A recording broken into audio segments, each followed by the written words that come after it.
Good evening, everybody. Welcome to Right Side Trading, where you can learn how to trade on the right side with confidence. Today is April 24, 2016, and we will be talking about a market review.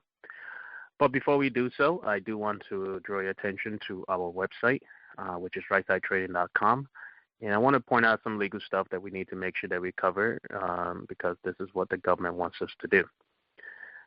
This part right here in particular, I want to highlight, and it says our products and services are provided solely for educational purposes. Written and verbal statements, including those provided on our website by our staff members, testimony individuals, affiliates, and clients, are personal judgments and should be regarded as such. These written and verbal statements do not constitute investment advice. We are not licensed financial advisors, so please make sure that before you make any investing or trading decisions, you seek the advice of a competent financial professional. Okay? All right. That being said, let's go to the charts for today. Okay, so we are looking at the chart of the SPX, which is this right here, up here, the SPX. And as you can see, again, today is April 24th at 10 o'clock in the evening. So the market will be open tomorrow morning. And so basically we just want to kind of touch on some things as far as what we see as far as the charts are concerned. On the daily chart of the SPX, we are seeing that there's a potential for a reversal. But if we have anything like we've had in the past where we've had reversal setups that we see, like the one down here, the one over here, the one over here, here, and even over here, what we can expect is for the market to either go sideways or maybe actually start rallying back up as early as next week. Okay. Now, the interesting thing is we have reached a level of resistance that has been something that we have been watching for quite some time.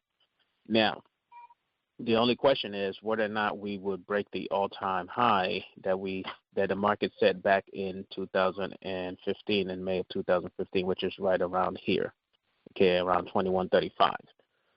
Okay, so if we break that, again, like I said, officially the bull market is definitely over. However, unofficially, the bull market has already, started. Well, let me take that back. Officially, the bear market is over. But unofficially, the bear market has kind of been over since the bottom down here, where we saw the market started rallying and breaking all kinds of levels of resistance, okay? The behavior pattern that we saw, again, was just showing that this was type of the behavior pattern we saw in 2009 when there was just weeks and weeks and weeks of continuous uptrend, okay? So that's kind of like what we're looking at right now. Now, the question is, what is going to happen next week? Okay, to do so, we need to go to, say, the weekly chart and kind of take a look at what is happening over there on the weekly chart. Okay, so far we've had such a strong rally. So could we have a down week next week? It's possible, but there's a lot of talk out there about this is the beginning of the next rollover. And the reason why that is being stated is because a lot of people are looking at this level right here. So if I take this high from over here and I bring it like this, a lot of people are saying we have reached a level of resistance where now the market is ready to come rolling back down again. So we'll have to wait and see if that is necessarily true. Okay, so that is the argument for the bearish side. All right. However, one of the things that I look at is if we look at the Dow Jones Industrial. So let's go over here and see if we can find that. DJI. Okay. So on the Dow Jones Industrial, okay, the fact that we took out this high right here, if you can see this high that was set right here, let me do this. Let's draw a level right here. Okay. All right. The fact that we took out this high right here has kind of nullified this downtrend in a sense, because the definition of a downtrend is, you have a lower low, a lower high, and a lower low. Okay. So the market started going down. It formed a lower high, and then it forms a lower low. Well, in this case, it really didn't form a lower low, and if anything, it actually is now forming a higher high, okay? So, and now that's only shown on the Nasdaq in particular. I mean, I'm sorry, not the Nasdaq, but the Dow Jones in particular. But this is something that we have to be aware of, okay? If we look at the transportation index, here's something to look at as far as the transportation index is concerned, okay? The transportation index was the one that actually started leading out of all the major indexes, the 5 that we look at, that shows that the market has been going down, okay? So now it has also been leading this market going back up again. And after such a strong rally, one of the things I like about this transportation index is it's had a period of rest right here, okay, and now it's showing signs that it's ready to go higher. And if you know anything about candlesticks on the weekly chart, you would notice the candlestick signals that we are seeing right here that is now showing us that it is ready to take the market even higher. So if the transportation index does follow through like we've seen it's looking like it's trying to do right now, then there's a very, very high chance that the market is actually going to go up higher next week because it's actually had a rest period so far, okay? So going back to the SPX, which I believe will follow pretty much what the major indexes does, which is like, again, the Dow and the Dow Transports as well, we can expect this market to probably start, rallying back up even higher and going even higher and higher and higher. One of the good things to see is the fact that since we've made this low back here in February, we've had pretty much higher lows, okay? This low was higher than that low. This low was higher than that one. This one was higher than that. This one higher than that. This one higher than that. This low right here was higher than this low, even though we had a bearish week that week. This low was higher than that low. This low higher than this one. This low higher than that one. And then again, now we have a low higher than this. So what I would say is if next week we start seeing this low taken out, so this low from this previous week, which is somewhere around 2073.65. Let me just double check on that. Yeah, 2073.65 on the SPX.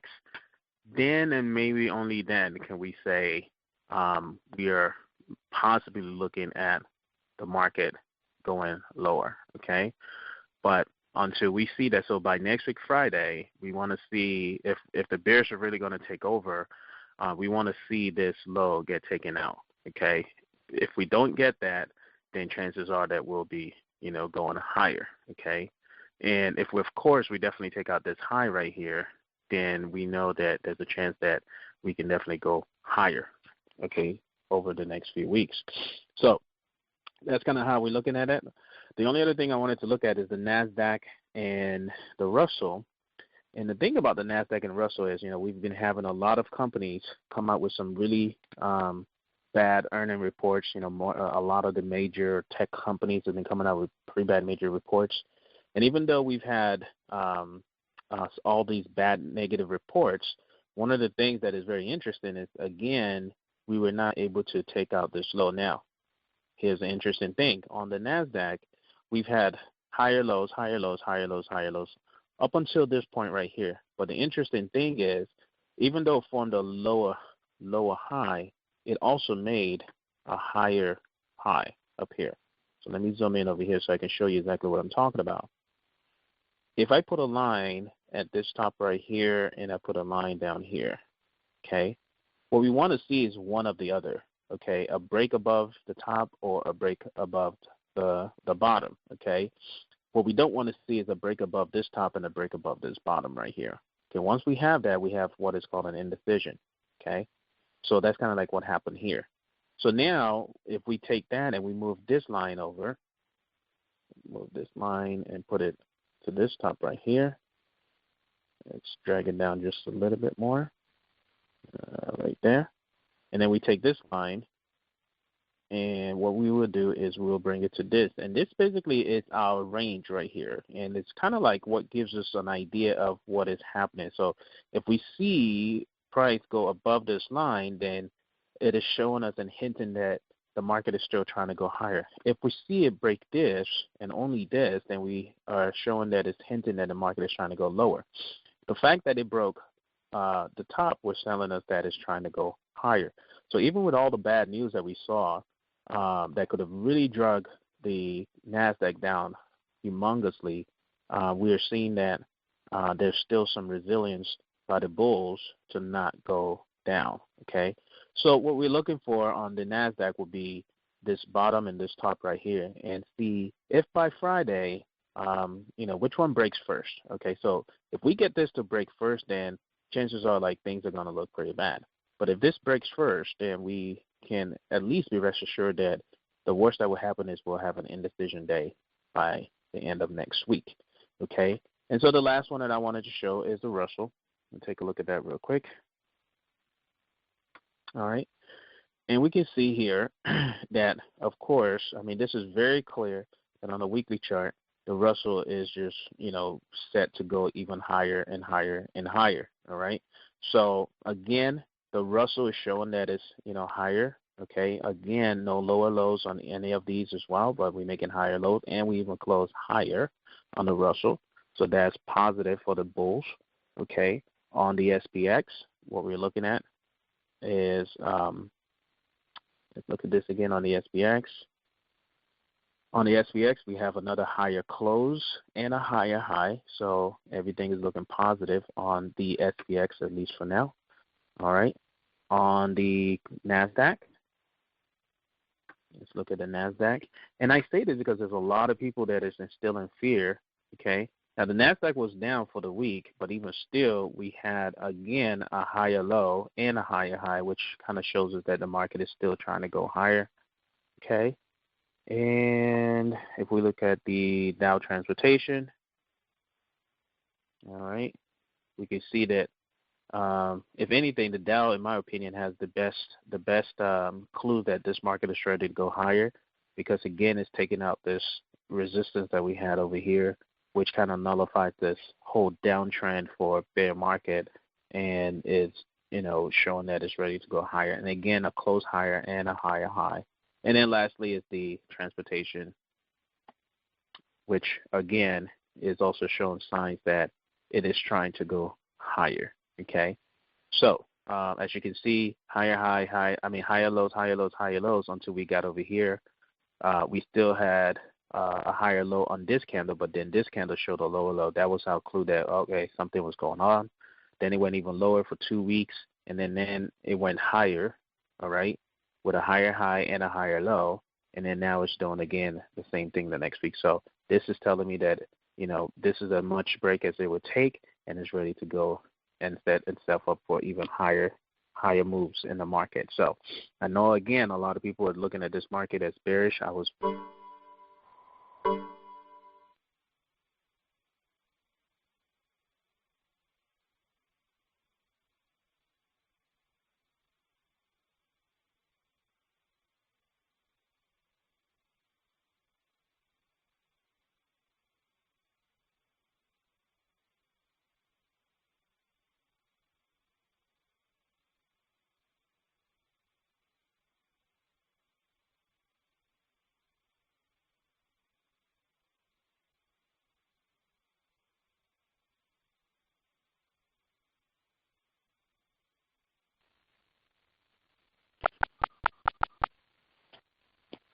All right, I'm back, and I apologize about what just happened. I think I lost connection there for a second.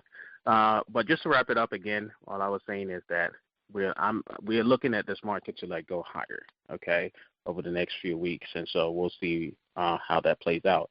But then again, just like anything else, you always want to be cautious in case things goes wrong, because again, we do not control the market. We do see what it's trying to do. We see what it's setting itself up for. But at any given time, the market can change its mind and do whatever it wants. So for that reason, we have to always be prepared for the opposite situation. And so for that reason, we know where to get out, which is if it goes below the low of last week, we know that this market is acting unhealthy and not acting the way it's supposed to be as far as the bull market is concerned. So we need to get out. But until then, we stay positive. We stay long on our positions and be ready for the market to go even higher. So on that note, I would end it right there. Again, this is right side trading. Remember to trade on the right side with confidence.